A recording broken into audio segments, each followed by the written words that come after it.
Have you ever wondered why Wings of Fire hybrid OCs are so popular? Well, in my opinion, it's because hybrids are much more unique than purebred dragons.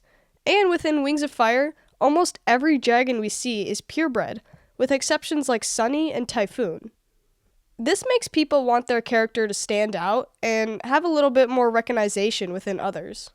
Well, a cool solution to this would be a little concept I like to call subtribes. Now, what is a subtribe?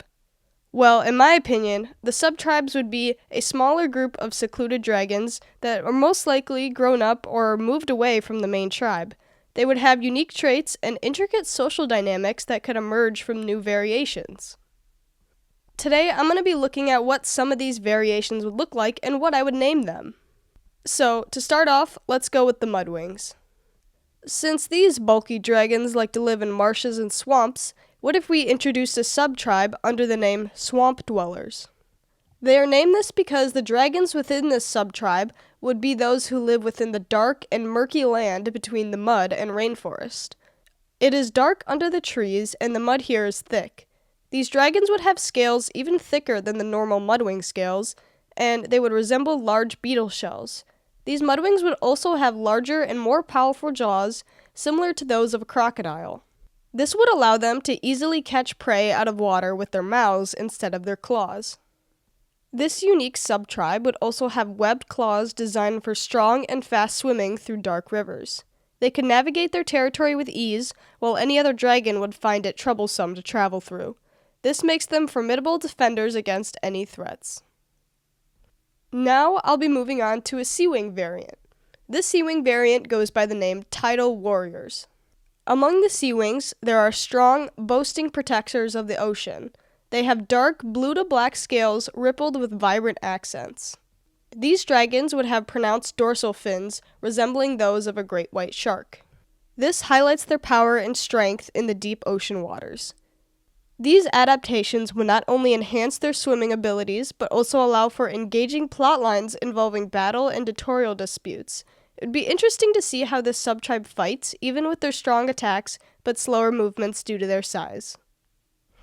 Next up, we have the Frosthorns. This is an Icewing variant inspired by caribou. These majestic dragons would feature thick, insulated fur over the top of their scales. It would come in hues of icy white and frosty gray, with shades of blue and purple in some dragons. They are designed to withstand the harshest cold. Their most distinguishing feature would be large, antler-like horns adorned with intricate frost patterns. The patterns on the horns would often glow in dark thunderstorms, illuminating the snowy winds around the dragon. These horns would not only serve as a display of strength and beauty, but also to help them navigate through snowy landscapes. Adapted for their frigid environment, the Frosthorns would possess heightened endurance and stamina, allowing them to traverse vast tundras in search of food and shelter, even in the harshest of winters. The Frosthorns would embody the resilience and beauty of Arctic life, adding a fascinating layer to the Icewing tribe. Now is the Nightwings. This one was a little tricky since the Nightwings don't really have an animal that they relate to. They're mostly just nocturnal and nighttime. So the name that I went with is Shade Weavers. These dragons have deep black scales that absorb all light, and they have natural strength. Their unique aesthetics and abilities will allow for interesting stories and exploration under the cover of darkness. These dragons are adventurers and explorers, and due to their nocturnal habits, would be excellent at seeing in the dark and hunting night prey. Now, these explorers would grow to be thinner and smaller than the other Nightwings, being more adapted to long flights, quick movements, and lots of exercise. Although they will have large panther-like claws for swift and majestic hunting, these dragons will resemble owls and they will have feather-like scales and bird-like tails, almost resembling a dragon version of a griffin. And equally as fascinating as these Nightwings are a potential subtribe within the Rainwings. One unique variant could be called the Sunlight Drifters. These dragons would feature scales in stunning rainbow hues, complemented by feather-like wisps and fluffs resembling those of tropical birds. They would have hooked snouts with thick scales that would almost look like bird beaks.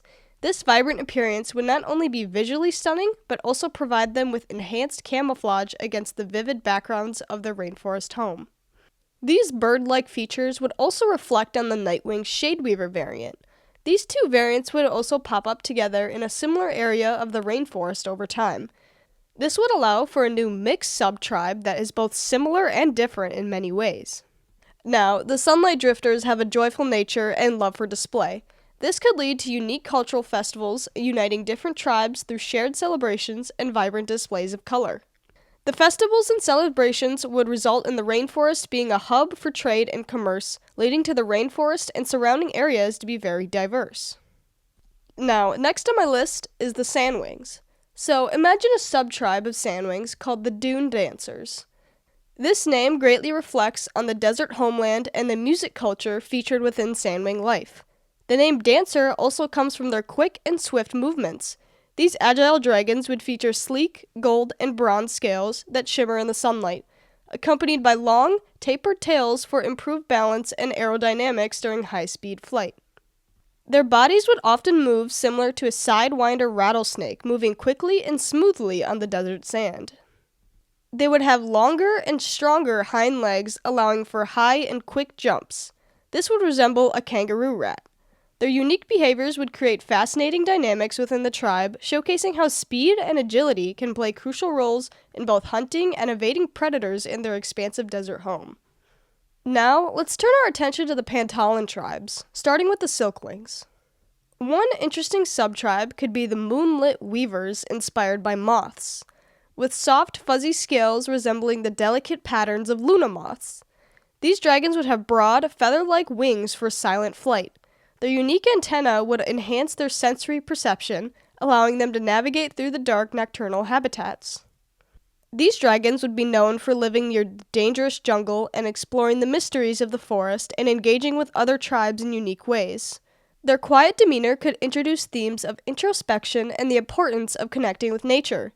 These adaptations would lead them to explore both parts of Piria and Pantala that others may avoid, adding yet another layer to the uniqueness of silkwing culture. Now, that's all for the silkwings, so let's move forward and consider the hivewings. These dragons would be known as worker drones and would showcase smaller, compact bodies with fuzzy, bee-like scales. These hivewings would embody the spirit of community and hard work, which is crucial for maintaining the hive. Their unique cultural practices and teamwork would offer a heartwarming tales of collaboration. This is emphasizing how every role, no matter how small, contributes to the survival of their society. These fuzzy creatures would mostly stay within their hives, but occasionally some would travel to new hives for work or venture out into the savannah for a day to look for items before returning home. And lastly, let's imagine the leafwings, with a subtribe under the name of blooming scales. These dragons would have scales resembling flower petals, creating vibrant patterns that make them stand out during the blooming season. Their ability to release aromatic pollen would not only serve as a defense mechanism, but also allow them to bring rejuvenation to wounded dragons, emphasizing themes of healing and environmental harmony. In my opinion, this would be a trait or subtribe that would pop up with what was known as the sapwings within Wings of Fire. Now, I have a second one for the leafwings, because conversely, the forest shadows would be masters of camouflage with deep green scales and moss-like textures. These dragons would start among the poison wings. They would blend in their forest environments seamlessly, and their scales would make them skilled in protection and ambush attacks. These dragons would be highly known for their stealth and strength and quickness within battles. Those are all the subtribes I have right now. If you'd like me to create more, let me know.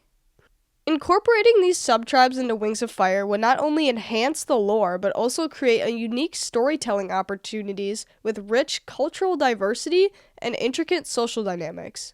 Each tribe would have beauty and adaptation with resilience while providing fresh perspectives with themes of unity, cooperation, and survival.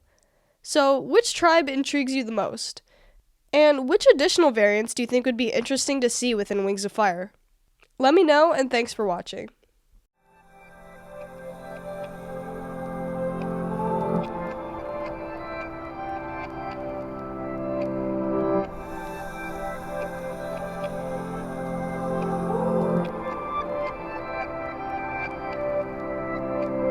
People, let's keep this kind.